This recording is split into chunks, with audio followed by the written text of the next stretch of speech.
Untuk mewujudkan visi Indonesia maju yang berdaulat, mandiri, dan berkepribadian melalui terciptanya pelajar Pancasila, Kementerian Pendidikan, Kebudayaan, Riset, dan Teknologi terus melaju menghadirkan berbagai terobosan Merdeka Belajar.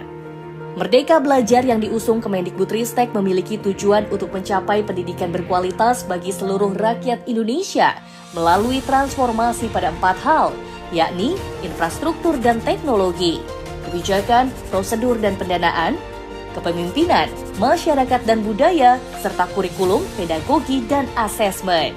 Transformasi pendidikan Indonesia dimulai pada tahun 2019 dengan meluncurkan episode Merdeka Belajar pertama yang menghadirkan berbagai kebijakan transformatif yang fundamental agar paradigma dan cara lama dalam belajar dan mengajar dapat bertransformasi ke arah kemajuan. Tahun 2020 meski dihadapkan dengan berbagai tantangan pandemi COVID-19, upaya transformasi tetap dihadirkan Kemendikbudristek melalui 5 episode Merdeka Belajar agar ekosistem pendidikan Indonesia dapat terus melaju. Selanjutnya pada tahun 2021, Kemendikbudristek meluncurkan 8 episode Merdeka Belajar yang berfokus pada beberapa prioritas. Di antaranya, penguatan pendidikan tinggi, revitalisasi pendidikan vokasi, digitalisasi sekolah, serta komitmen membebaskan kampus dari kekerasan seksual.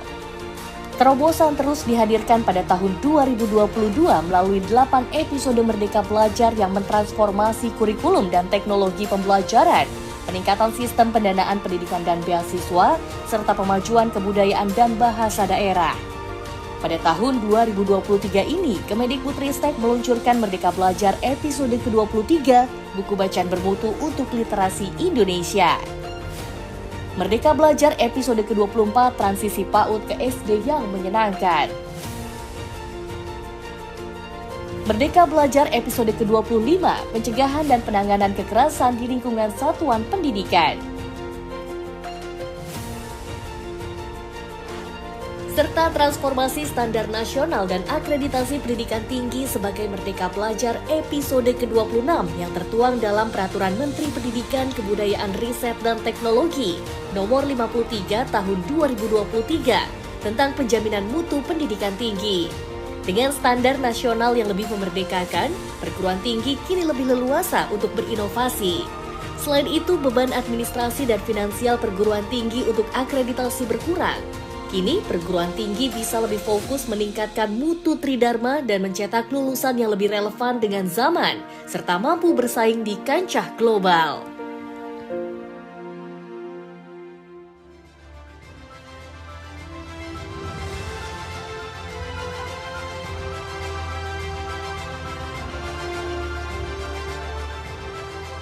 Assalamualaikum warahmatullahi wabarakatuh.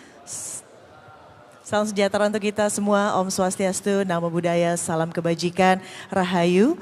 Ibu Bapak yang berbahagia, puji dan syukur kita panjatkan kehadirat Tuhan Yang Maha Esa, karena pada hari ini kita dapat kembali bergabung dalam acara Merdeka Belajar episode ke-26, Transformasi Standar Nasional dan Akreditasi Pendidikan Tinggi. Boleh tepuk tangan terlebih dahulu Ibu Bapak? Acara ini disiarkan secara langsung pada kanal YouTube Kemendikbud RI. Saya Widya Saputra, izin memandu acara pagi hari ini dan saya akan langsung menyapa para undangan yang telah hadir di sini terlebih dahulu. Yang terhormat Menteri Pendidikan, Kebudayaan, Riset, dan Teknologi, Mas Menteri Nadiem Anwar Makarim. Yang kami hormati para pejabat eselon 1 dan 2 kementerian dan juga lembaga terkait, para pemimpin perguruan tinggi, para pimpinan majelis dan asosiasi, serta tamu undangan dan juga rekan-rekan media. Ibu Bapak, Kemendikbudristek terus mendorong terciptanya transformasi pendidikan tinggi sampai hari ini. Diawali dengan Merdeka Belajar episode kedua, mungkin Ibu Bapak masih ingat pada tahun 2020.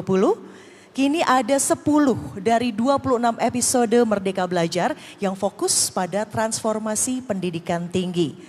Nah, Ibu Bapak, Merdeka Belajar episode ke-26 ini diluncurkan seiring terbitnya Peraturan Menteri Pendidikan, Kebudayaan, Riset, dan Teknologi Nomor 53 Tahun 2023 tentang penjaminan mutu pendidikan tinggi. Dan Ibu Bapak, berikut kita simak bersama laporan dari Pelaksana Tugas Direktur Jenderal Pendidikan Tinggi, Riset, dan Teknologi, Prof. Nizam. Kepada Prof. Nizam, kami silakan.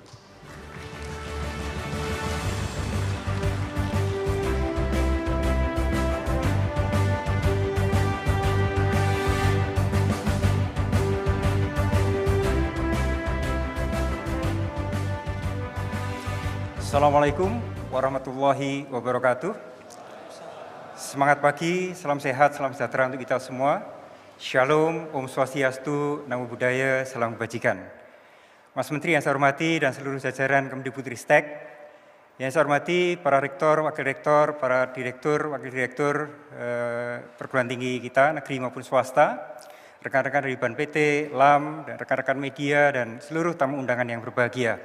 Pertama, tentu puji syukur alhamdulillah kita panjatkan kepada Allah SWT, Tuhan Yang Maha Kuasa, karena pada pagi yang cerah ini kita bisa bersilaturahmi dalam keadaan sehat walafiat untuk peluncuran satu kebijakan yang luar biasa sekali, insya Allah nanti tinggal tunggu tanggal mainnya, yang akan diluncurkan oleh Mas Menteri.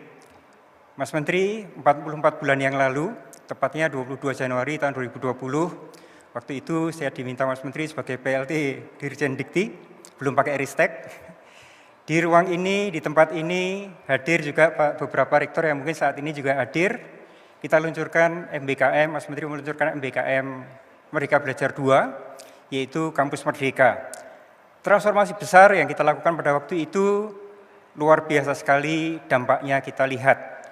Tahun 2020 sekitar 16.000 mahasiswa langsung kita dorong keluar dari kampus melalui program pertukaran mahasiswa, melalui program KKN tematik, melalui program magang di BUMN, melalui kampus mengajar, dan juga melalui relawan untuk mengatasi COVID-19.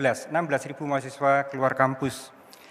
Dan di tahun berikutnya, tahun 2021, ini data saya bacakan.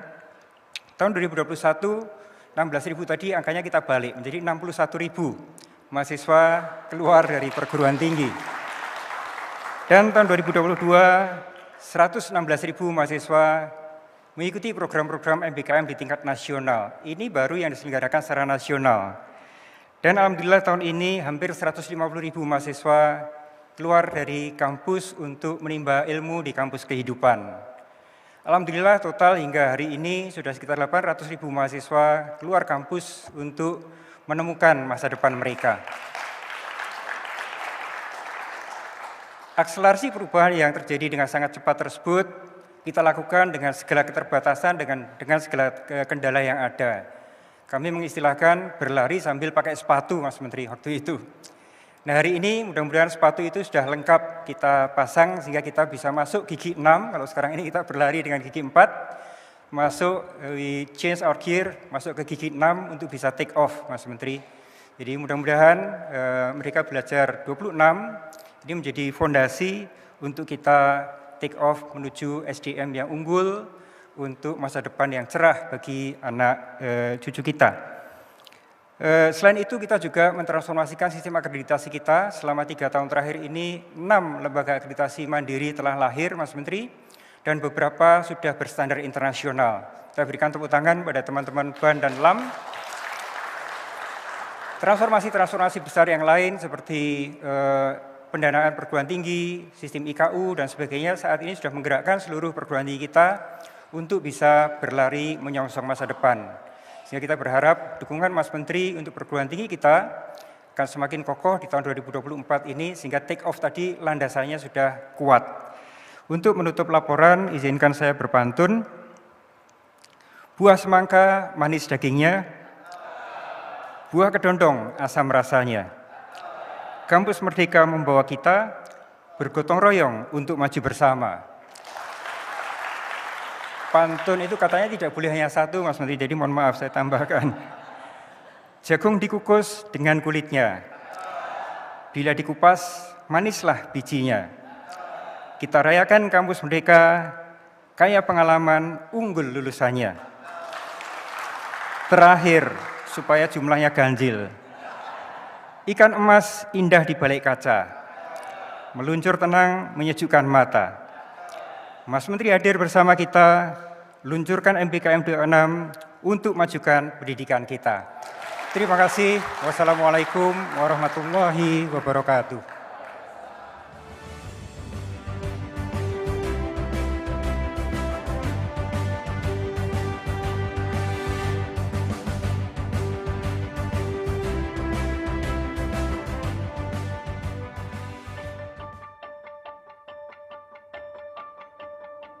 Perguruan tinggi memang harus beradaptasi dengan cepat karena kita membutuhkan SDM masa depan yang unggul, bisa beradaptasi dan fleksibel. Kita tahu bersama dengan perkembangan teknologi dan ilmu pengetahuan, sekarang banyak sekali perkembangan itu menghasilkan kecerdasan buatan. Pekerjaan-pekerjaan bisa digantikan oleh semuanya itu. Sehingga kita harus mampu menciptakan mahasiswa-mahasiswa atau lulusan-lulusan perguruan tinggi yang bisa memiliki kecakapan dan keterampilan sesuai dengan situasi dan kondisi saat ini. Kemajuan teknologi itu kan berdampak langsung sebetulnya ya terhadap proses dan cara pembelajaran. Dengan demikian, apa yang terjadi dan berlangsung di PT itu semestinya sejalan atau adaptif dengan kemajuan teknologi. Kemudian juga perubahan cepat itu sendiri itu merupakan fenomena kehidupan era sekarang. Sehingga adaptabilitas perguruan tinggi akan menentukan apakah perguruan tinggi tersebut dia akan tetap eksis berkarya atau justru mati karena tertinggal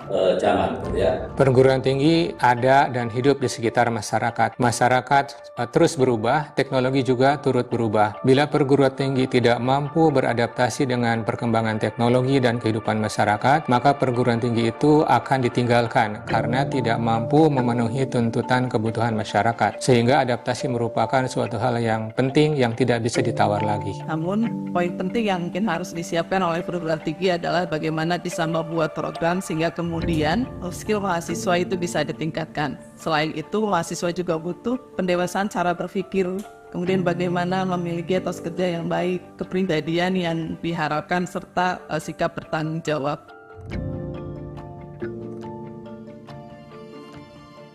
Karena itu akan membatasi ide dan kreatif mahasiswa untuk bisa bersaing dan memanfaatkan teknologi dengan ide dan keterampilan yang mereka punya. Selama ini, perguruan tinggi bersama program studi dalam merumuskan kurikulum, terutama dalam memetakan mata kuliah yang memiliki beban SKS, harus menyesuaikan konversi SKS ke dalam jam pelajaran yang sudah ditetapkan dalam SNDP. Sebenarnya hal ini baik untuk menjadi acuan bersama. Namun terkadang ada hal-hal lain yang perlu dipertimbangkan dalam penentuan konversi jam pelajaran dengan mempertimbangkan kekhasan dari masing-masing program studi yang dapat mengatur lebih cermat dalam mencapai capaian pembelajaran mata kuliah. Kita memang harus bekerja mengacu kepada standar, tetapi dengan standar yang lebih sederhana yang mengatur pada hal-hal yang pokok, ini akan membuat insan perguruan tinggi, dosen-dosen, mahasiswa itu tidak terkerangkeng dan dapat dengan bebas, tapinya juga bertanggung jawab, melahirkan berbagai inovasi untuk membantu berbagai macam persoalan yang ada di masyarakat.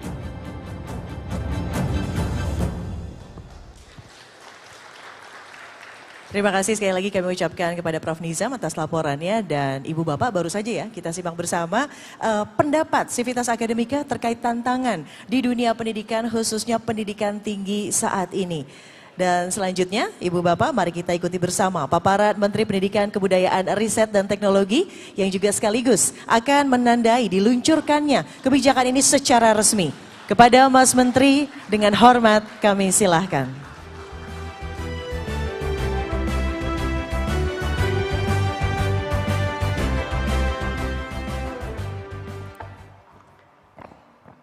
Assalamualaikum warahmatullahi wabarakatuh. Salam sejahtera untuk kita semua, Om Swastiastu, Namo Buddhaya, salam kebajikan, Rahayu. Ini hari yang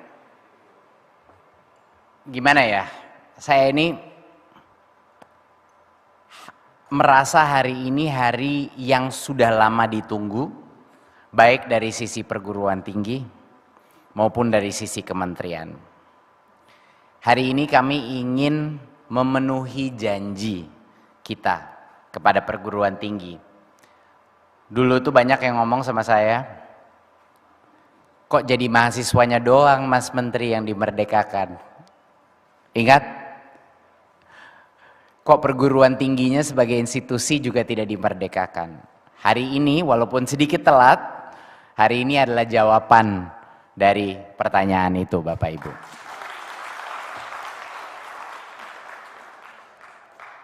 Dan saya rasa media atau di dunia luar situ tidak akan mengerti betapa besarnya perubahan ini. Tapi orang-orang dalam ruangan ini saya yakin Bapak Ibu pasti akan mengerti apa konsekuensinya. Dan selama-lamanya perguruan tinggi kita nggak akan sama lagi dengan adanya peraturan kebijakan ini. Jadi ini hari yang sangat membanggakan bagi kami. Saya juga ingin mohon maaf bahwa baru keluar sekarang, tapi ini tidak mudah Bapak Ibu untuk melakukannya. Jadi benar-benar membutuhkan banyak sekali sosialisasi, banyak sekali mendengar pendapat Bapak Ibu sampai akhirnya hari ini keluar. Jadi saya ingin berterima kasih kepada, wah ininya sampai pecah. Saya ingin berterima kasih kepada saking dahsyatnya kebijakannya. Terima kasih kepada semua pimpinan perguruan tinggi yang hadir di sini, direktur, dosen-dosen, kepala-kepala badan akreditasi. Karena ini bukan kerja keras Kemendikbudristek saja. Ini adalah kerja keras kita semua untuk mencapai perubahan seperti ini. Sekarang kita masuk langsung saja ke halaman ketiga. Saya hanya ingin mengingatkan sekali lagi bahwa pendidikan tinggi itu memiliki potensi dampak tercepat dalam membangun SDM unggul. Bukan dampak terbesar ya, tapi dampak tercepat untuk menciptakan SDM unggul. Nanti PAUD marah kalau dibilang dampaknya, karena PAUD juga sama pentingnya, sekolah juga sama pentingnya. Tetapi kalau kita harus mengakui dari sisi kecepatan, perguruan tinggi adalah yang akan langsung terasa oleh masyarakat dan ekonomi Indonesia. Berikut. Selama ini kita meminta perguruan tinggi untuk melakukan berbagai macam inovasi. Mahasiswa disuruh keluar dari kelas, dosen disuruh keluar dari kelas, kepala prodi pada kerepotan semuanya, ya kan? Kita membuat pusing rektor-rektor di mana-mana melakukan perubahan yang drastis dalam waktu yang sangat pendek. Kita membuat IKU yang baru, tiba-tiba ada target-target baru yang tadinya sangat beda sama target tradisional. Tadinya semua rektor mikirnya adalah ranking, ya. Ranking kelas dunia, ranking internasional. Sekarang ada 8 IKU dan ada juga dorongan. Ada berbagai macam anggaran juga yang dikeluncurkan. Tetapi kok lucu, Kemendikbudristek meminta semua perguruan tinggi untuk bergerak cepat, tapi standarnya mengkerangkeng perguruan tinggi. Jadi di satu sisi kita mau perguruan tinggi lari cepat, tapi di satu sisi ada peraturan-peraturan yang datang dari Kemendikbudristek yang sebenarnya menarik dia ke bawah lagi. Dia mau terbang tapi kita tarik ke bumi lagi. Jadi hari ini kita mau melakukan koreksi itu. Ini saatnya kita lepas landas lah, seperti yang Pak Nizam bilang. Gimana cara kita bisa beradaptasi dengan lebih cepat. Itu kuncinya Bapak Ibu. Perguruan tinggi harus bisa berinovasi secara cepat menurut kebutuhan mahasiswa, menurut kompetensi dan minat dan bakat dosen-dosennya secara mandiri. Dan ini adalah esensi dari hari ini. Berikut. Jadi transformasi hari ini ada 2. Saya tadinya mau ini surprise, tapi ternyata sudah banyak bocoran, ternyata semua sudah tahu mengenai ini, jadi nggak akan mengejutkan. Tapi ada 2 aspek. Satu adalah standar nasional pendidikan tinggi, dan yang kedua adalah sistem akreditasi kita. Dua-duanya sebenarnya sama dan nyambung terhadap apa yang dimaksud dengan standar.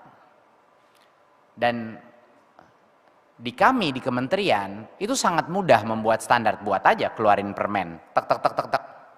Tapi dampaknya setiap standar itu kepada masing-masing perguruan tinggi, dampak kepada akreditasi, dampak kepada waktu dosen dan rektor untuk memikirkan standar itu daripada memikirkan mahasiswanya, prodinya, itu luar biasa bebannya. Jadi ini adalah hal yang bukan hanya di Kemendikbudristek, di seluruh pemerintahan Indonesia ini terjadi. Dimana di dalam satu ruang ini kayaknya bagus nih kita buat standar, tiba-tiba implikasinya di lapangan menjadi beban yang luar biasa memberatkannya. Dan sekarang udah nggak zaman, sekarang zamannya lari cepat, sekarang zamannya kemerdekaan kampus dijamin. Berikut, apa aja komplain-komplain yang kita dengarkan dari berbagai macam rektor, dosen dan lain-lain. 1, karena standar nasional kita begitu rinci, sangat sulit untuk keluar dari ruang itu kalau mau beradaptasi. Kepala prodi susah beradaptasi, rektor pun susah beradaptasi. Kedua, standar capaian untuk setiap program sarjana itu juga sangat spesifik, sangat preskriptif. Sehingga di zaman sekarang di mana ada berbagai macam cara untuk menunjukkan kompetensi, ini udah nggak relevan lagi, ada kewajiban pukul rata seperti ini. Ya. Dan yang ketiga adalah pengaturan waktu. Bayangkan, selama ini kita mengatur waktu, alokasi satu SKS itu, satu SKS 50 menit per minggu, penugasan terstruktur dan lain-lain. Semua ini adalah sebenarnya ada intensi baiknya selama berpuluh-puluh tahun. Intensi baiknya kita ingin meningkatkan kualitas. Tapi ada intensi buruknya juga Bapak Ibu. Tahu apa? Ketidakpercayaan kepada universitas-universitas kita. Itu yang mau saya ubah. Itu yang mau Kemendikbudristek ubah. Udah saatnya kita mempercayai masing-masing universitas untuk menentukan destiny-nya mereka masing-masing untuk melakukan inovasi secepat mungkin. Berikut. Oke, seperti yang kita udah lihat. Sekarang mahasiswanya sudah banyak sekali yang merdeka. 760.000 mahasiswa udah keluar dari kelas mereka, dari program studi mereka, keluar kampus, belajar di lautan terbuka. Kita ada 1.000 lebih kolaborasi penelitian lintas sektor antara industri dan perguruan tinggi, antara perguruan tinggi internasional dengan perguruan tinggi, meledak ini semua aktivitas. Jadi untuk memfasilitasi ini agar bisa bergerak lebih cepat, kita harus mulai memutuskan rantai-rantai lainnya di dalam dikti. Berikut. Oke, kita sekarang masuk ke yang pertama, Standar Nasional Pendidikan Tinggi. Ya, kita mau melakukan penyederhanaan masif kepada standar nasional pendidikan tinggi. Dan untuk melakukan itu, standar itu nggak boleh jadi kayak juknis. Ngerti nggak Bapak Ibu? Standar itu nggak bisa dulu. Standar itu harusnya menjadi suatu kerangka, suatu prinsip dasar. Sehingga di dalam prinsip-prinsip itu ada keleluasaan untuk beradaptasi sesuai kemauan setiap perguruan tinggi. Ya, jadi di sini kita menyederhanakan untuk menjadi lingkup standar, standar kompetensi dan standar proses pembelajaran penilaian. Jadi menjadi framework, bukan menjadi juknis, bukan menjadi checklist. Berikut. Nah sebelumnya, seperti yang Bapak Ibu tahu, kami memiliki 8 standar dalam penelitian dan pengabdian kepada masyarakat. Banyak sekali. Ya ini kelihatannya 8, tapi dalam setiap butir itu ada berbagai macam spesifikasi yang sangat preskriptif. Ya. Saking tidak percayanya pemerintah pusat terhadap kualitas pengabdian dan penelitian, kita harus merumuskan segala. Udah nggak zaman lagi. Sekarang kita percaya perguruan tinggi kita sudah cukup baik untuk bisa menentukan apa konten daripada pengabdian masyarakat dan juga standar penelitian. Sekarang kita sederhanakan dari 8 menjadi 3 dan sangat mudah. 1, standar luaran. 2, standar proses. Dan 3, standar masukan. Ini akan menyederhanakan proses ini sangat jauh penyederhanaannya. Dan ini memberikan ruang yang lebih luas untuk perguruan tinggi dan terutama ini akan mengurangi beban pelaporan dalam proses akreditasi. Itulah yang sebenarnya menjadi dampak paling negatif ya, kalau bisa saya jujur. Dampak paling negatif adalah beban keakreditasi menjadi begitu rumit, begitu kompleks, begitu menyita waktu manajemen perguruan tinggi. Berikut. Yang kedua adalah penyederhanaan standar kompetensi lulusan. Ini salah satu yang paling game changing Bapak Ibu. Ya. Sebelumnya itu kompetensi sikap pengetahuan itu dijabarkan terpisah dan secara rinci. Ya. Mahasiswa, sarjana terapan itu wajib membuat skripsi.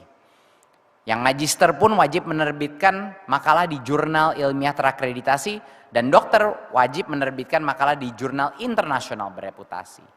Tetapi Bapak Ibu, di dunia sekarang ada berbagai macam cara untuk menunjukkan kemampuan atau kompetensi lulusan kita. Ya. Bapak Ibu-ibu di sini sudah mengetahui bahwa ini mulai aneh kebijakan ini. Ya, yang legacy ini, karena ada berbagai macam prodi yang mungkin cara kita menunjukkan kemampuan kompetensinya itu dengan cara lain. Ya, kalau kita misalnya mengajar prodi, apalagi kalau yang vokasi ya, ini udah sangat jelas gitu. Kalau kita ingin menunjukkan kompetensi seorang dalam suatu bidang yang teknikal, apakah penulisan karya ilmiah yang dipublish secara saintifik itu adalah cara yang tepat untuk mengukur kompetensi dia dalam technical skill itu. Dan ini bukan hanya di teknikal, dalam akademik juga sama. Apakah yang mau kita tes adalah kemampuan misalnya untuk orang yang melakukan konservasi atau prodi dalam konservasi lingkungan. Apakah yang mau kita tes itu adalah kemampuan dia menulis suatu skripsi ya secara saintifik, atau yang mau kita tes adalah kemampuan dia mengimplementasi proyek di lapangan. Ini harusnya bukan Kemendikbudristek yang menentukan. Harusnya setiap kepala prodi punya kemerdekaan untuk menentukan gimana caranya mereka mengukur standar kelulusan capaian mereka. Jadi sekarang Bapak Ibu, kompetensi ini tidak dijabarkan secara rinci lagi. Perguruan tinggi yang dapat merumuskan kompetensi sikap dan keterampilan secara terintegrasi, dan Bapak Ibu, tugas akhir bisa berbentuk macam-macam. Bisa berbentuk prototipe, bisa berbentuk proyek, bisa berbentuk lainnya. Ya, tidak hanya skripsi, tesis atau disertasi. Bukan berarti tidak bisa tesis disertasi, tapi keputusan ini ada di masing-masing perguruan tinggi. Ya. Dan jika program ini, tapi misalnya program studi ini sudah menerapkan project based learning di dalam kurikulum mereka, prodi itu bisa opt out. Dia bisa memilih dan mengargu kepada berdebat dengan badan akreditasi untuk bilang, anak-anak saya sudah melalui berbagai macam tes kompetensi di dalam pendidikan dia selama 3-4 tahun. Saya merasa saya tidak membutuhkan tugas akhir untuk bisa membuktikannya, karena saya sudah membuktikan selama tahun-tahun ini. Ini pun bisa dilakukan. Jadi untuk beberapa prodi yang merasa proses mereka sudah dengan project base, sudah ada pembuktian hasil kompetensi, tugas akhir tidak wajib lagi. Dan tentunya siapa yang harus diyakinkan? Badan akreditasinya. Ya, badan akreditasinya. Nah, dan mahasiswa untuk magister, S2, S3 ini terapan wajib itu wajib diberikan tugas akhir. Jadi buat mereka masih ya wajib tugas akhir, tapi tidak lagi wajib diterbitkan di jurnal. Ya, tidak lagi wajib diterbitkan di jurnal. Jadi ini benar-benar transformasi yang cukup radikal, cukup besar, di mana kami memberikan kepercayaan kembali kepada setiap kepala prodi, kepercayaan kembali kepada dekan-dekan dan kepala departemen untuk menentukan, oke, mungkin bidang saya yang berkembang begitu cepat dengan teknologi, dengan evolusi industri, mungkin ada cara-cara lain untuk membuktikan hasil lulusan saya yang tidak akan membebankan mahasiswa saya tanpa alasan. Tanpa alasan, gitu.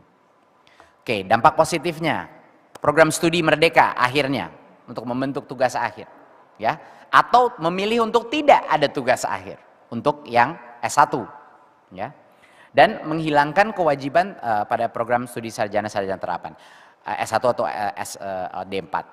Mendorong perguruan tinggi menjalankan kampus merdeka dan berbagai inovasi. Jadi dampaknya Bapak Ibu dengan ada ini, semakin bebas prodi untuk mendorong anaknya melakukan pendidikan di luar kampus, semakin bebas prodi melakukan project based learning, project-project di lapangan, semakin bebas prodi untuk menjadikan project riset menjadi pendidikan atau bagian dari pendidikan kurikulum prodi mereka.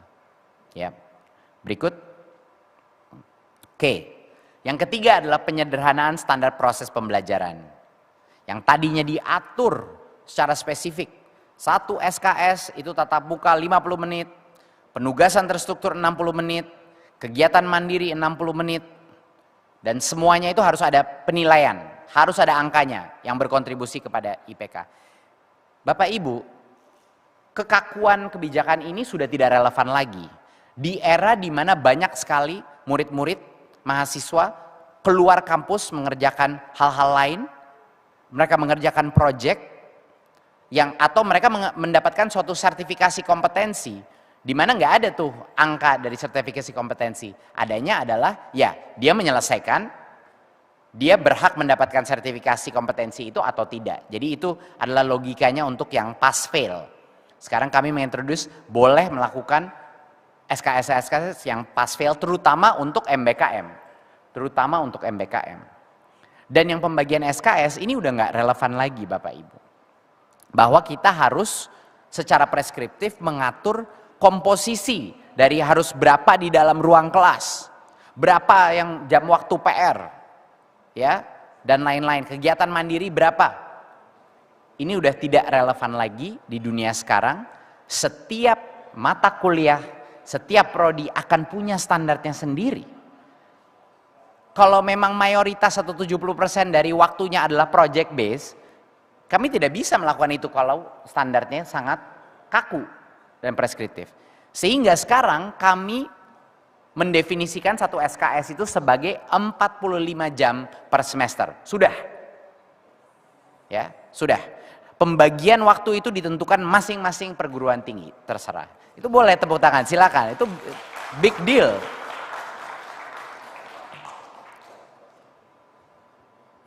Penilaian dan mata kuliah sekarang juga tidak bisa berbentuk pass fail, lulus atau tidak lulus. Ini memberikan fleksibilitas yang sangat besar untuk kepala prodi untuk mengadakan berbagai macam aktivitas yang sangat sulit melakukan. Misalnya MBKM, mereka bermitra dengan satu industri untuk satu semester ada pelatihan tertentu. Sangat merepotkan perguruan tingginya dan merepotkan industrinya untuk harus menentukan grade scale yang harus dilakukan oleh industrinya. Industrinya nggak peduli itu grade scale. Industrinya cuma mau ini anak pas apa tidak gitu. Dia udah cukup nggak menguasai kompetensi itu atau tidak. Jadi itu sebenarnya contoh-contoh yang memberikan fleksibilitas untuk kemitraan dan nggak merepotkan dosen, nggak merepotkan industri untuk pindah. Ya. Jadi ini kira-kira menjadi suatu inovasi yang merendahkan beban juga. Jadi ini tidak memaksakan penilaian indeks prestasi. Bapak Ibu pass fail itu artinya tidak masuk ke dalam IPK ya. Klarifikasi. Pass fail itu artinya tidak masuk, jadi dapat SKS-nya tapi tidak berdampak kepada IPK.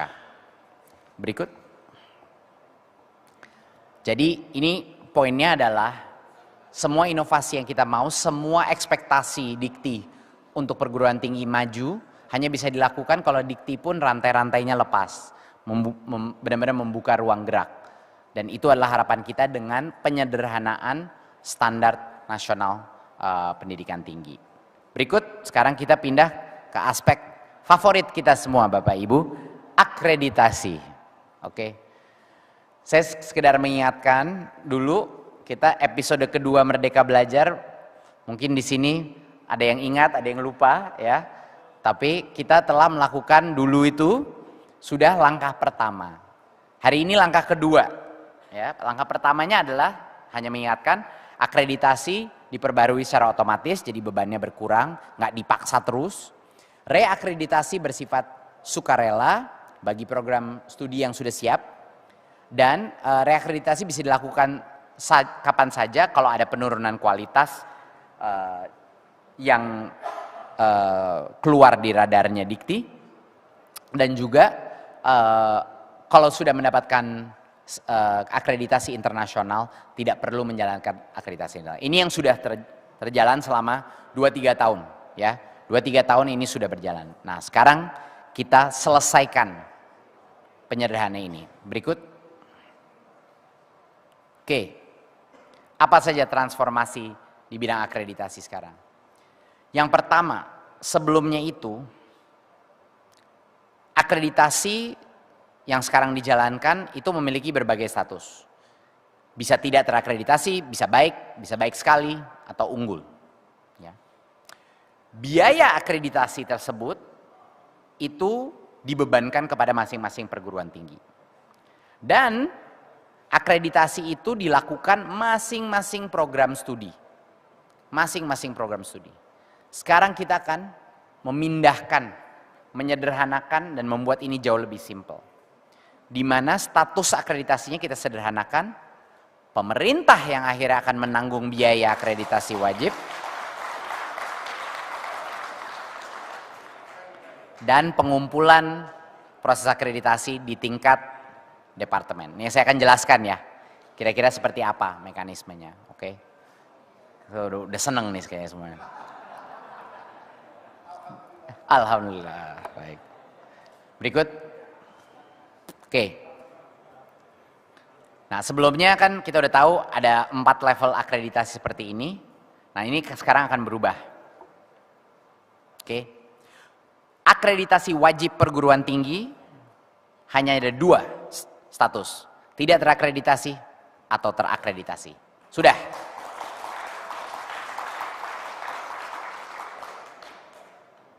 Kalau sesuatu itu wajib, filsafatnya adalah itu harus menjadi standar minimum. Selama ini menurut kami sedikit yang tidak konsisten dengan filsafat akreditasi adalah standar minimum itu seolah-olah menjadi standar kualitas. Dan itu yang wajib. Jadi yang wajib itu harusnya minimum. Jadi perguruan tinggi sekarang cuma 2 statusnya, terakreditasi atau tidak. Nah, prodi itu yang ada diferensiasi. Ya, bisa tidak terakreditasi, bisa terakreditasi atau terakreditasi unggul. Dan tentunya seperti episode kedua, jangan lupa kalau udah akreditasi internasional tentunya tidak perlu melewati proses ini ya. Tapi kita bicara sekarang yang nasional saja. Jadi tidak terakreditasi untuk prodi, terakreditasi atau terakreditasi tunggul. Nah, terakreditasi itu artinya memenuhi SNDikti, itu artinya memenuhi standar minimum. Akreditasi untuk akreditasi minimum ini yaitu terakreditasi ini yang nantinya dibayar oleh pemerintah, ya. Status terakreditasi unggul itu didapatkan oleh LAM dan ini voluntary, ini tidak wajib. Jadi setiap prodi yang mau mendapatkan akreditasi unggul, dia akan approach LAM, membahas proses dan itu yang voluntary. Tentunya standar LAM itu lebih tinggi daripada standar SNDikti, ya kan Bapak Ibu? Fair dong ya. Dan sekali lagi mengingatkan kalau sudah dapat akreditasi internasional yang di dalam daftar list kita di Dikti, ini tentunya proses ini tidak perlu khawatir ya. Jadi ini menjadi lebih jelas sederhana. Nah, berikut apa implikasinya ini? Nah, implikasinya kepada biaya Bapak Ibu ya. Sekarang ini berubah. Status akreditasi wajib, oke, status akreditasi bersifat wajib, tapi unggul tidak wajib ya. Akreditasi wajib, unggul tidak wajib. Dan yang wajib ditanggung full oleh pemerintah. Ini adalah kabar baik, terutama untuk universitas-universitas yang skalanya lebih kecil atau untuk banyak sekali PTS-PTS kita yang selalu saya dapat komplain dari kepala-kepala PTS mengenai betapa besarnya beban ini. Jadi alhamdulillah sekarang itu beban ditanggung negara ya, full. Dan tapi perguruan tinggi yang menginginkan status unggul dari LAM harus bayar sendiri.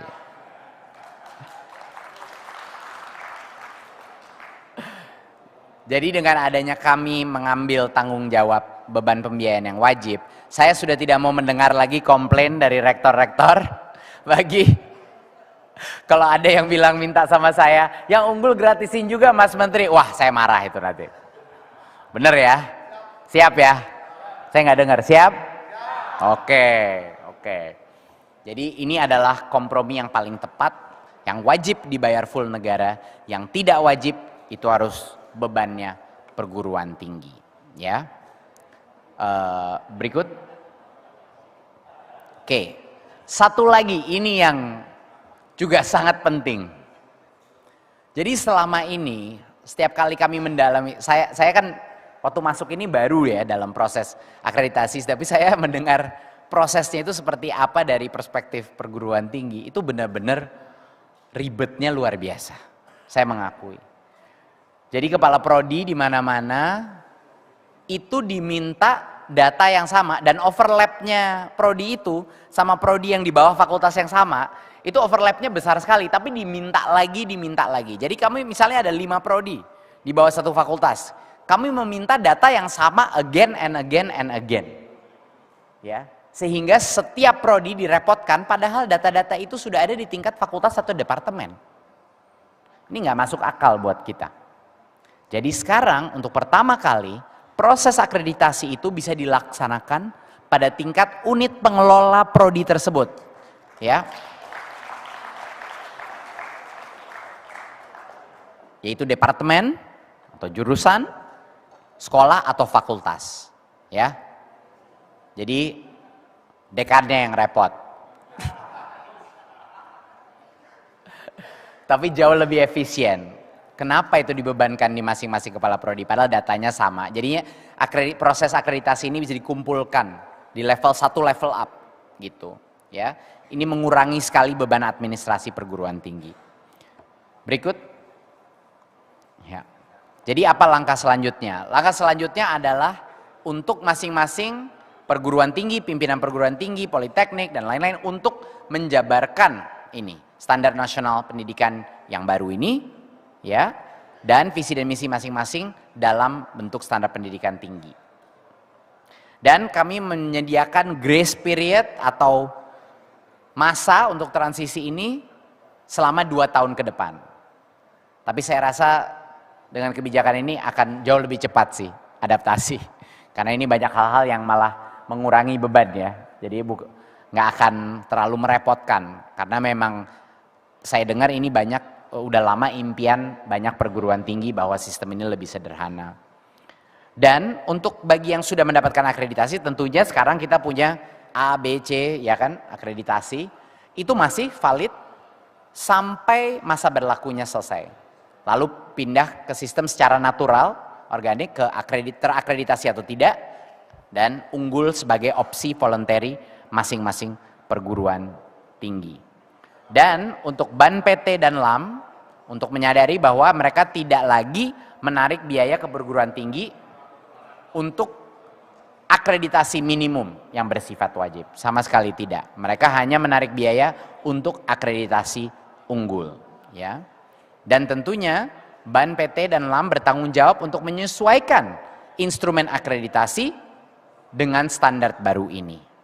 Ya, dengan standar baru itu. Ini adalah PR kita masing-masing. Berikut. Jadi apa? Perguruan tinggi akhirnya bisa melepaskan rantai-rantai ini, bergerak lebih luas, sekarang mencapai 8 IKU, akan jauh lebih mudah, jauh lebih cepat. Tidak ada kontradiksi dengan beban akreditasi lagi. Sekarang sudah cocok, udah klop, ya. Beban finansial daripada perguruan tinggi menurun, terutama untuk perguruan tinggi yang tidak mampu untuk selalu mengakreditasi setiap prodinya dengan biaya yang sangat tinggi karena ditanggung negara. Dan lebih penting lagi menurut saya dari beban finansial, beban administrasi. Karena Bapak Ibu beban administrasi itu bukan cuma di pimpinan perguruan tinggi, ujung-ujungnya didelegasikan ke dosen-dosen, ya nggak?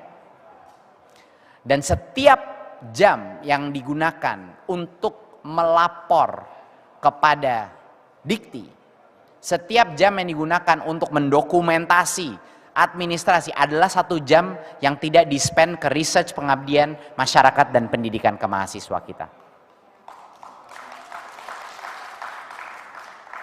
Dan itu sebenarnya yang kita inginkan. Kita ingin perguruan tinggi jangan fokusnya ke kementerian. Perguruan tinggi fokus kepada mahasiswa, fokus kepada dosen, fokus kepada pelaksanaan Tridharma.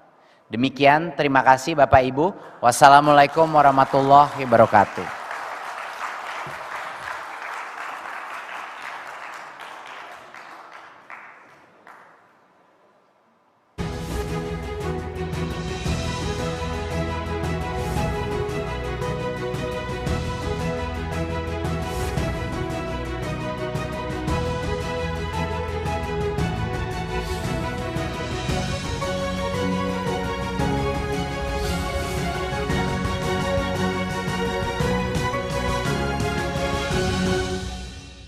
Dengan demikian Merdeka Belajar episode ke-26, Transformasi Standar Nasional dan Akreditasi Pendidikan Tinggi resmi diluncurkan. Boleh tepuk tangan Ibu Bapak.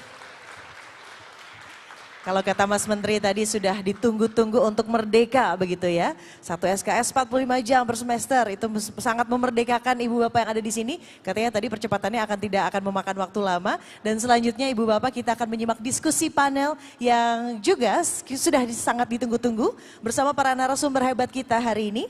Ada Rektor Universitas Teknologi Sumbawa Bapak Hairul Hudaya. Selamat pagi Pak Hairul Hudaya. Ada juga Direktur Politeknik Elektronika Negeri Surabaya, Bapak Ali Ridho Barakbah. Selamat pagi Pak Ali. Halo Pak. Serta Rektor IPB University, Bapak Arif Satria. Kang Arif, kumaha damang? Pangestu. Dan diskusi ini akan dimoderasi oleh Direktur Jenderal Pendidikan Vokasi, Ibu Kiki Yuliati. Ibu Kiki, selamat pagi Ibu Kiki. Namun sebelumnya, Ibu Bapak, kita simak terlebih dahulu bersama pendapat dari para sivitas akademika tentang transformasi standar nasional dan akreditasi pendidikan tinggi berikut ini.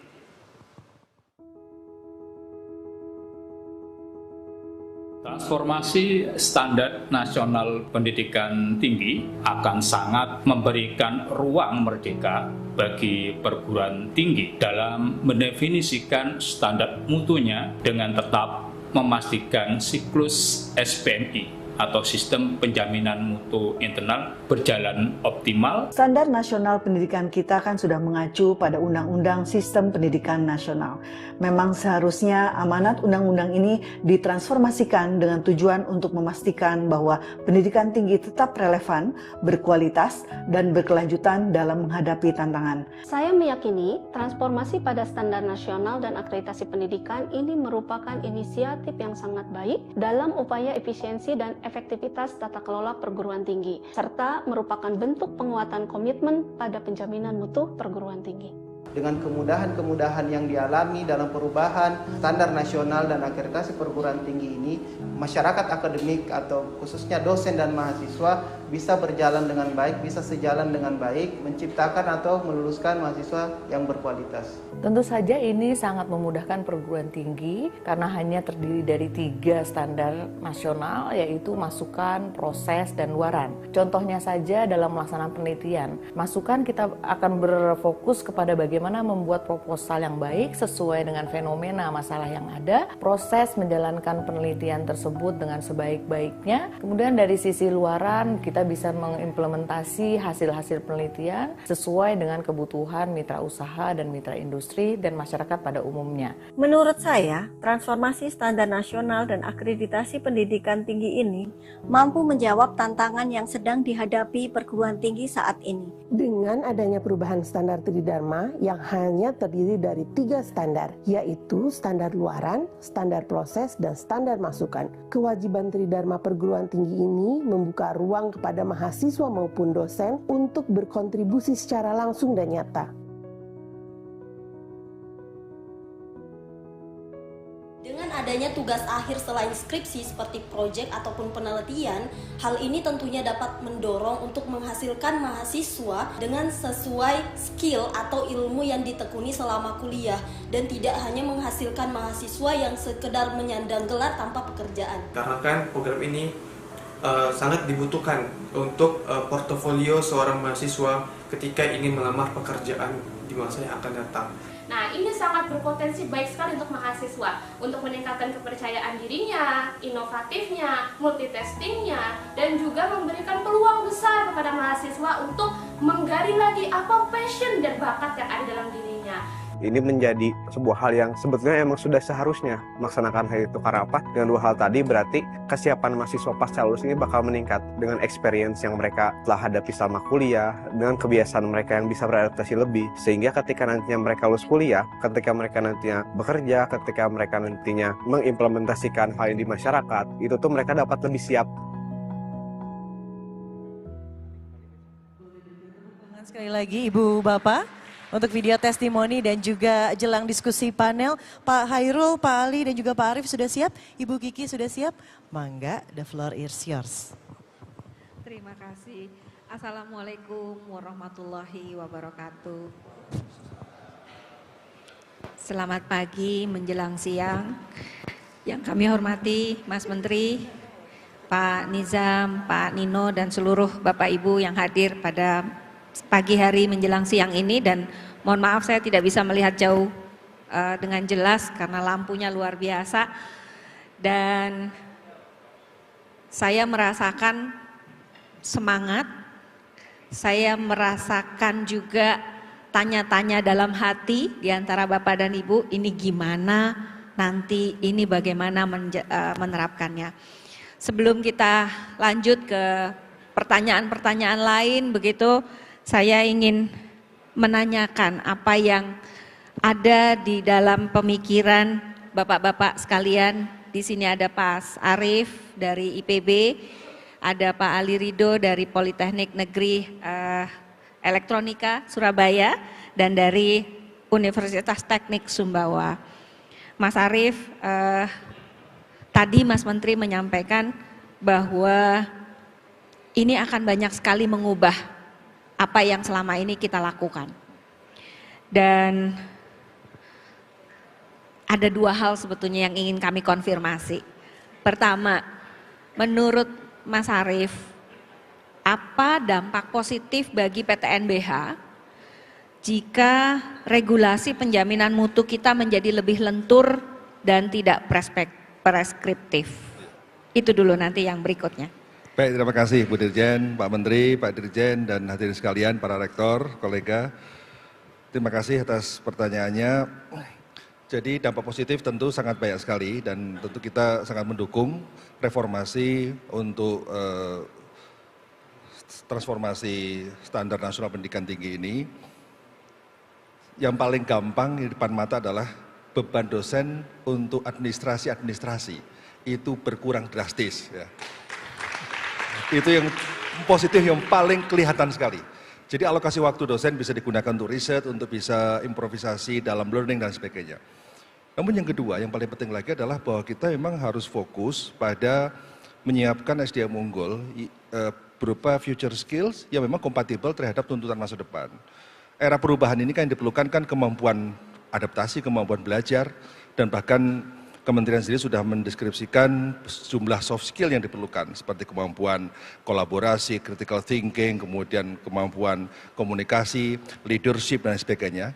Yang semua itu tidak bisa hanya diselesaikan di ruang kelas. Untuk menjadi seorang leader, tidak bisa hanya ikut mata kuliah kemudian jadi leader, nggak mungkin.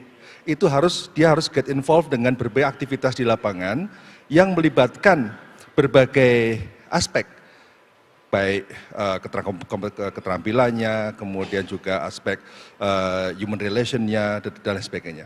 Jadi saya kira dikala saat ini kita fokus pada learning outcome berupa kompetensi dan juga soft skill yang mendukung para lulusan itu kompatibel terhadap tuntutan masa depan, maka justru yang sekarang harus dilakukan adalah bagaimana kita mempersiapkan dalam kampus. Dan itu butuh flexibility yang tinggi.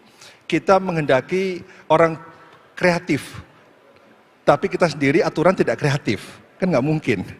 Jadi bagaimana creativity bisa tumbuh di alam yang tidak kreatif.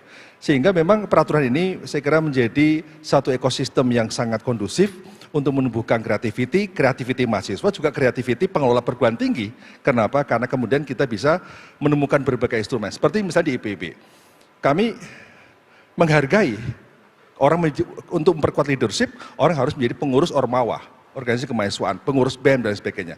Kita kasih pengurus BEM sekian SKS, pengurus himpunan profesi sekian SKS. Jadi apa? Orang berlomba-lomba untuk menjadi aktivis. Aktivis bukan menjadi beban, tapi aktivis itu kompatibel terhadap struktur kurikulum kita yang ada. Sehingga apa yang aktivitas mahasiswa di luar mata kuliah itu merupakan bagian dari learning outcome perguruan tinggi. Itu harus kita apresiasi, dan itu sudah kita jalankan sejak tahun 2019. Luar biasa Mas Arif. Terlihat dari apa yang Bapak, atau terdengar dari apa yang Bapak sampaikan, perguruan tingginya banyak mengambil keputusan-keputusan itu ya Mas Arif. Dan tadi di awal sekali Mas Menteri, sebelum menyampaikan berbagai perubahan ini, Mas Menteri mengatakan kita harus ubah paradigmanya. Kementerian ingin lebih banyak percaya pada perguruan tinggi. Nah gitu itu paling penting. Trust dari kementerian kepada pimpinan perguruan tinggi menjadi penting. Jadi ruang flexibility ini harus benar-benar menjadi modal bagi pimpinan perguruan tinggi untuk mengatur agar sesuai dengan situasi yang ada, dan kemudian yang paling penting lagi adalah ya bisa menghasilkan learning outcome yang sangat baik. Nah dalam diskusi-diskusi kami di dalam, termasuk Mas Menteri yang challenge kami, itu adalah adakah kekhawatiran dari Mas Arif tentunya sebagai PTNBH bahwa dengan kelenturan ini, bahwa perguruan tinggi yang ngambil keputusan kualitas akan turun. Adakah kekhawatiran itu, Pak? Saya sama sekali tidak khawatir terhadap hal ini, karena memang seluruh pimpinan perguruan tinggi sudah teruji. Untuk perguruan tinggi negeri tentu kementerian yang juga kita semua memiliki kontrak kinerja. Itu menjadi kunci juga bagi setiap perguruan tinggi untuk terus comply ya pada target kinerja yang ditetapkan oleh kementerian. Adapun prosesnya, caranya masing-masing perguruan tinggi harus kreatif. Yang penting apa? Yang penting target yang ditetapkan oleh kementerian bisa dicapai. Terima kasih Mas Arief. Terima kasih para rektor, para direktur, pimpinan perguruan tinggi. Berarti Mas Menteri, kementerian bisa lebih betul yakin percaya bahwa para pimpinan perguruan tinggi akan menjalankan amanahnya dengan luar biasa. Terima kasih Mas Arief. Saya ingin mendalami untuk perspektif vokasi dari Pak Ali Ridho Barakbah. Pak Ali, selama ini pendidikan vokasi dikenal dengan kemitraan. Belajarnya bareng-bareng industri. Ujiannya kadang-kadang oleh industri. Bagaimana dengan peraturan yang baru saja disampaikan oleh Mas Menteri, transformasi standar nasional pendidikan tinggi, ini bisa mempercepat dan mendorong kemitraan antara pendidikan vokasi dengan industri. Bagaimana dengan perubahan-perubahan ini, apakah ini akan memudahkan atau sama saja atau bagaimana Pak Ali? Baik, terima kasih ya Bu Dirjen. Jadi pertama-tama saya ingin apresiasi sekali ya ke semua penggagas dan perumus dari Permendikbud Ristek ya 53 2023 karena memang dari sisi pendidikan vokasi ya sangat terbantu dengan adanya Permendikbud Ristek 53 2023 ini. Kenapa? Yang pertama ini jelas sangat ya mengakselerasi hubungan mesra kami, hubungan intim kami dengan kemitraan, dengan mitra Dudika kami. Kenapa? Karena biasanya ketika kami melakukan kemitraan ya, itu ada basis real problem yang diserahkan ke kami untuk bisa kami selesaikan. Ya. Nah, kalau di tataran praktikalnya kami biasanya melibatkan mahasiswa, jadi tidak hanya dosen yang terlibat di dalam aktivitas itu, tapi juga sekalian dengan mahasiswa. MBKM sangat membantu sekali ya ketika Permendikbud 3 2020 di launching ya mahasiswa dapat pengakuan SKS. Tapi dalam proyek-proyek besar yang kompleksitasnya itu sangat besar ya. Itu biasanya mereka bisa memungkinkan untuk dilanjutkan sampai ke tugas akhir atau proyek akhir ya, yang biasanya kita kenal di pendidikan vokasi. Nah, di dalam proyek akhir itu kami selama ini memang dipaksa untuk menunjukkan novelty gitu. Nah, kami sangat terbantu karena ada beberapa sisi ya user needs itu, kebutuhan dari user itu bukan di novelty-nya tapi di penyelesaian real problem ya gitu. Jadi bagaimana caranya kami bisa menyelesaikan permasalahan yang ada di industri gitu. Nah, selama ini belum dapat jalan dan alhamdulillah dengan adanya aturan yang baru ini ya itu kami sangat-sangat terbantu ya terutama bagi mahasiswa ya dan jelas ini akan sangat membantu kemitraan kami dengan industri melalui program-program yang kami selesaikan dengan project based learning ya. Begitu Bu Dirjen. Terima kasih Pak Ali. Jadi secara singkat Pak Ali ingin menyampaikan bahwa apa yang dilakukan oleh perguruan tinggi vokasi sekarang itu tidak lagi melanggar peraturan gitu ya Pak Ali. Betul. Ya. Terima kasih banyak Pak Ali. Dan yang berikutnya kami mohonkan Pak Hairul Hudaya untuk menyampaikan beberapa gagasan. Antara lain kami ingin tahu Pak, karena tadi Mas Menteri menyampaikan sekarang kami berikan keleluasaannya itu ke perguruan tinggi untuk merumuskan standar kompetensi lulusan, untuk menyusun standar penelitian dan pengabdian kepada masyarakat. Nah ini kan sangat fleksibel ya Pak. Dan bagi PTS, bagi Universitas Teknik Sumbawa, kesempatan untuk merumuskan sendiri segala sesuatunya, bagaimana Bapak dan tim akan merancang proses pembelajaran yang tetap berkualitas Pak. Ya, terima kasih Bu Dirjen, Mas Menteri, Pak Dirjen dan teman-teman semua, para rektor yang hadir dalam kesempatan ini. Pertama, bagi kami pribadi, Mas Menteri, betul-betul surprise. Coba siapa angkat tangan yang surprise hari ini mendapatkan? Tuh, Pak Rektor semua pada surprise semua ini. Tepuk tangan buat Mas Menteri. Karena kalau kami pribadi baru kemarin dikasih tahu bocorannya. Jadi betul-betul Mas Menteri ini suatu hal yang pemikiran itu sudah ada jauh-jauh hari ketika tahun 2020 tadi di launching MBKM yang pertama, episode yang kedua. Dan kemudian hari ini seperti mendapatkan jawaban seperti Mas Menteri sampaikan. Jadi tentu saja dengan memberikan kepercayaan kepada perguruan tinggi, kita bisa menentukan rumusan sikap, keterampilan umum maupun keterampilan khusus dan lain sebagainya. Itu memberikan keleluasaan buat kampus. Saya ingin sedikit tadi komentar terkait dengan jumlah SKS ya. Jadi satu SKS itu kan memang 45 jam ya per semester dan itu memang sudah berlaku. Sebelumnya kan 50, 60, 60 dan kemudian sekarang dibebaskan kepada perguruan tinggi. Saya kira ini akan menjadi kebebasan bagi perguruan tinggi. Terutama kami perguruan tinggi di Indonesia Timur, Mas Menteri, memiliki tantangan yang berbeda tentu saja dengan teman-teman di PTS. Dan kita lihat memang PTS ini majority sekarang ini. Nah dengan memberikan keluasan itu, menurut saya kita bisa membantu menciptakan SDM yang unggulnya itu betul-betul konkret. Terutama kita bisa berkolaborasi dengan pemerintah daerah misalnya. Barangkali pemerintah daerah itu kan ingin mengembangkan daerah masing-masing, itu kemudian bisa disatukan gitu dengan kompetensi-kompetensi yang ingin dicapai oleh daerah gitu misalkan seperti itu. Ini salah satu contoh yang kemudian bisa bersinergi nanti untuk menciptakan lulusan yang unggul itu. Jadi fleksibilitas itu, kelulusan itu adalah makna daripada kemerdekaan itu sendiri.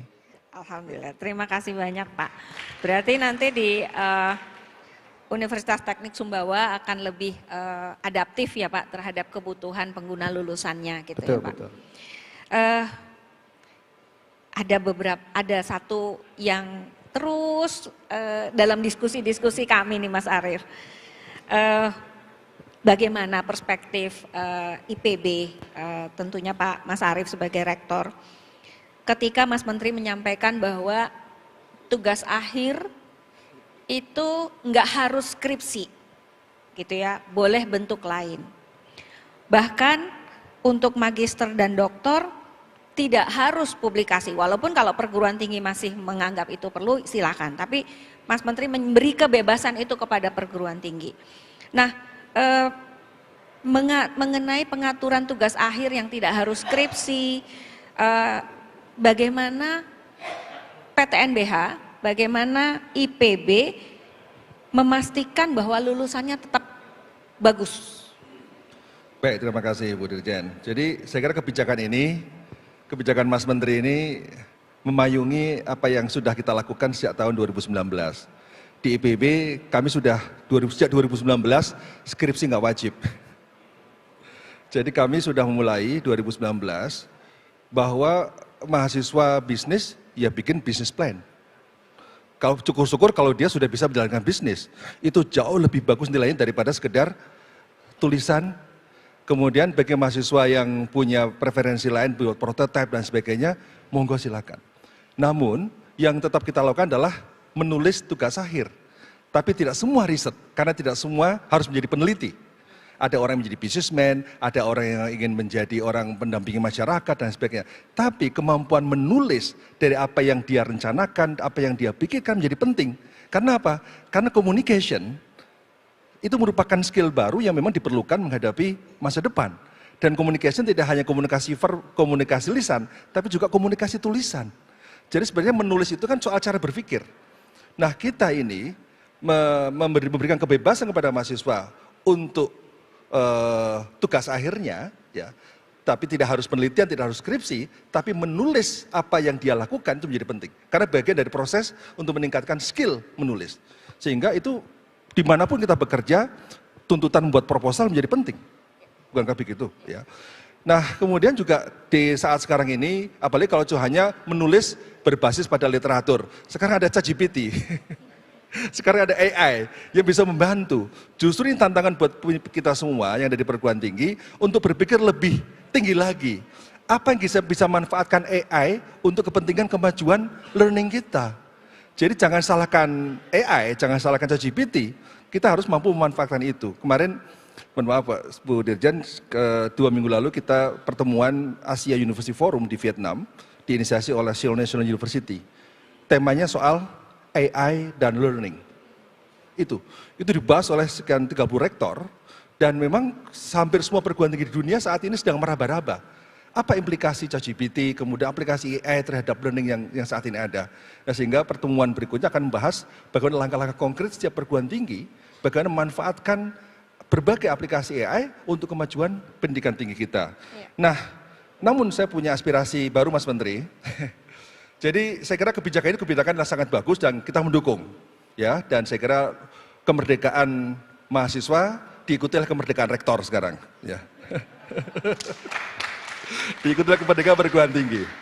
Namun masih ada satu yang saya kira next step, next episode perlu direform juga. Seperti misalnya kewajiban setiap prodi 5 dosen atau 6 dosen. Itu sudah dihapus. Syukur kalau sudah dihapus. Ya. Karena bukan apa, tapi saya belum melihat di dokumen itu dihapus ya. Tapi saya belum melihat statement itu dihapus, tapi itu perlu statement itu dihapus. Mengapa? Bukan apa, sekarang itu era online. Ya. Beban dosen ke depan akan semakin berkurang.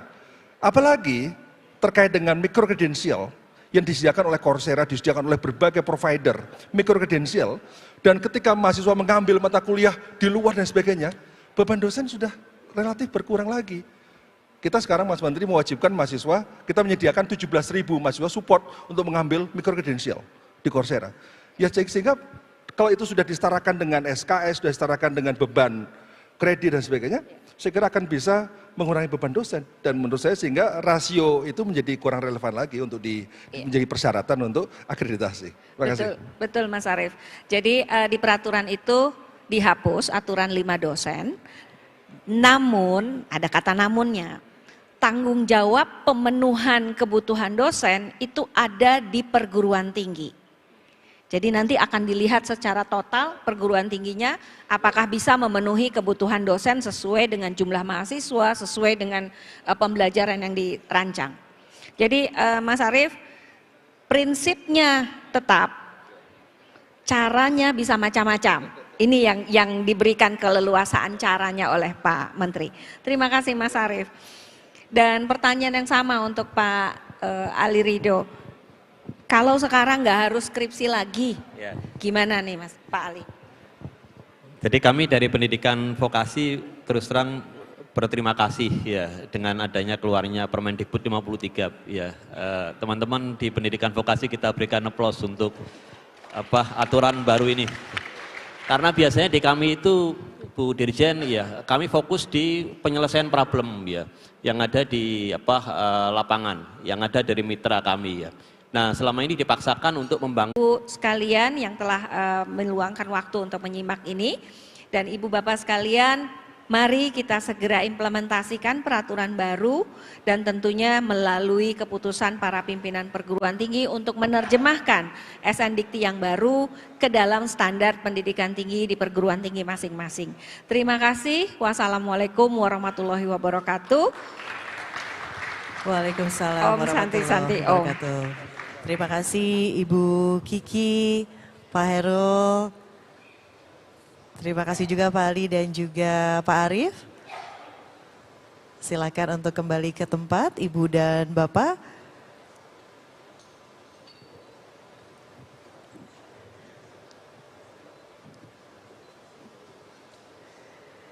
Terima kasih sekali lagi. Sesi bincang-bincang diskusi panel yang sangat mencerahkan di pagi hari ini. Menghapuskan trust issue kata Mas Menteri tadi kepada perguruan tinggi ya. Dan selanjutnya Ibu Bapak kita akan saksikan bersama video dukungan dari Insan Pendidikan Tinggi atas diluncurkannya kebijakan transformasi standar nasional dan akreditasi perguruan tinggi. Sebelumnya saya ucapkan terima kasih kepada para undangan yang telah menyaksikan acara ini melalui kanal YouTube Kemendikbud RI. Wassalamualaikum warahmatullahi wabarakatuh. Transformasi standar nasional dan akreditasi pendidikan tinggi ini memberikan keleluasaan atau memerdekakan perguruan tinggi dalam berbagai aspek yang ada, di mana perguruan tinggi ini dapat menentukan arah dan kebijakan tetap mengacu kepada standar mutu yang sudah ditetapkan. memberikan ruang yang lebih luas bagi perguruan tinggi untuk berinovasi dan mengembangkan potensi-potensi yang ada di perguruan tinggi dalam mengoptimalkan kegiatan Tridharma perguruan tinggi. Transformasi standar nasional dan akreditasi pendidikan tinggi adalah sebuah kerangka atau framework sehingga akan memberikan lebih banyak ruang fleksibilitas bagi perguruan tinggi untuk lebih adaptif, responsif, dan agile terhadap tuntutan kebutuhan para pemangku kepentingan yang sangat dinamis. Hal ini akan memberikan energi yang lebih bagi perguruan tinggi untuk terus berinovasi dalam rangka meningkatkan kualitas pendidikan, penelitian, dan pengabdian kepada masyarakat secara berkelanjutan. Dengan adanya kebijakan ini, harapannya ekosistem pendidikan tinggi dan industri semakin maju, sehingga mampu menumbuhkan kemesraan hubungan antara dunia pendidikan tinggi vokasi dengan industri yang semakin erat. Transformasi standar nasional dan akreditasi pendidikan tinggi bagi kami merupakan satu terobosan di dalam memberikan ruang yang lebih luas kepada perguruan tinggi sesuai dengan level, baseline, dan sumber daya yang dimilikinya serta target pencapaian visi jangka panjangnya. Karena tentu dengan keberagaman perguruan tinggi yang ada di Indonesia, standar mutu tidaklah bisa dikunci dalam standar yang fit for all. Karena masing-masing tentu memiliki karakteristik dan keunggulan sendiri-sendiri. Kami sangat setuju dan mendukung penuh. Hal tersebut dikarenakan transformasi standar nasional lebih jelas bagaimana implementasinya. Dengan transformasi ini, perubahan dan pengembangan standar untuk penyelenggaraan Tridharma, program studi, dan individu dosen lebih terukur.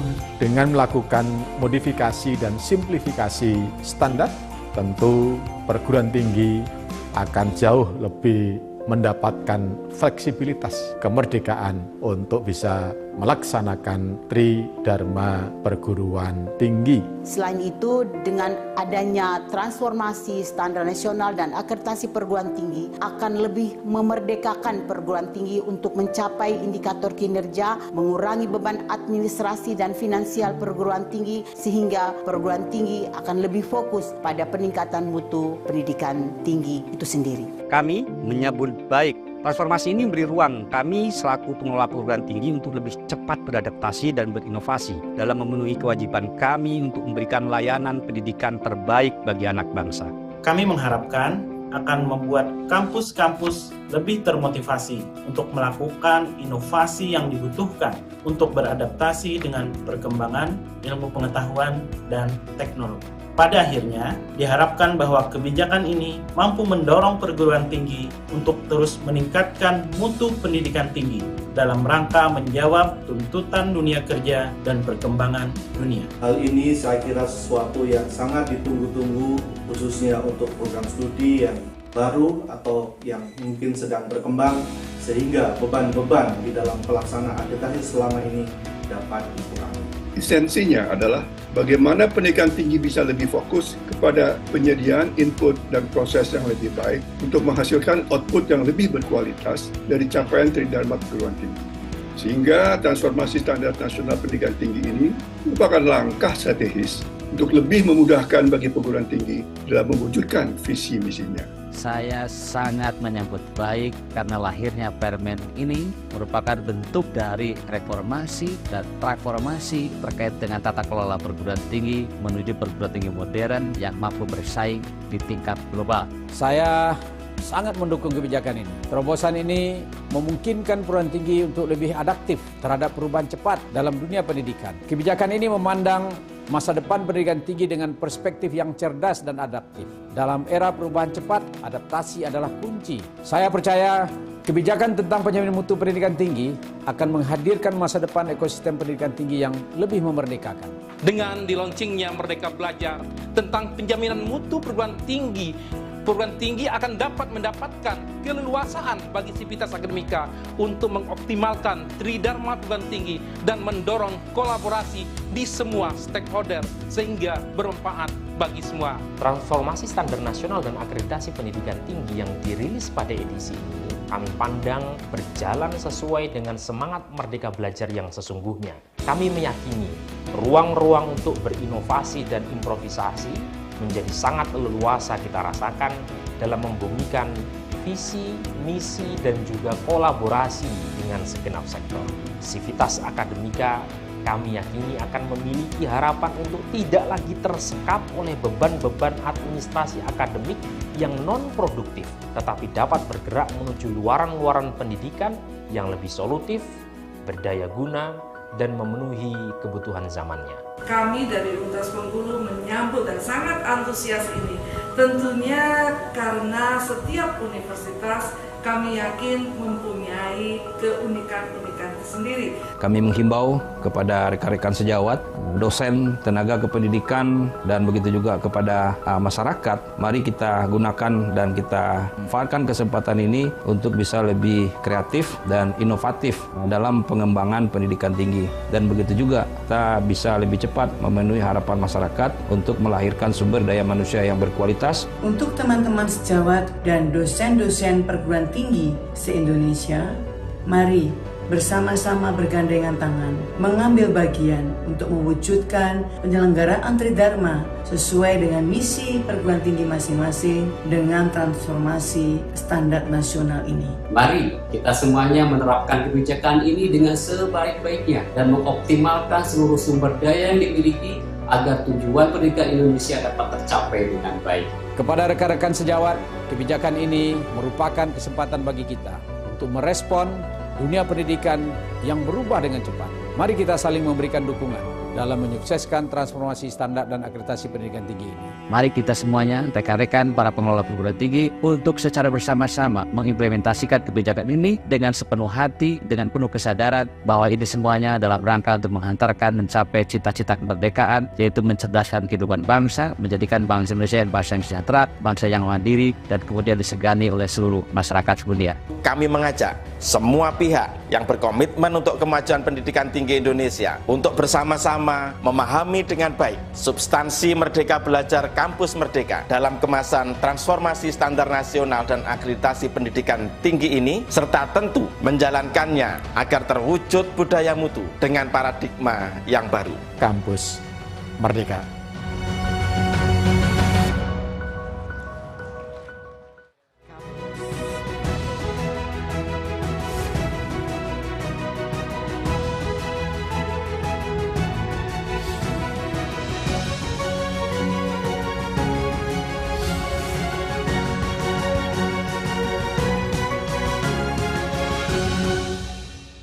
Ibu Bapak.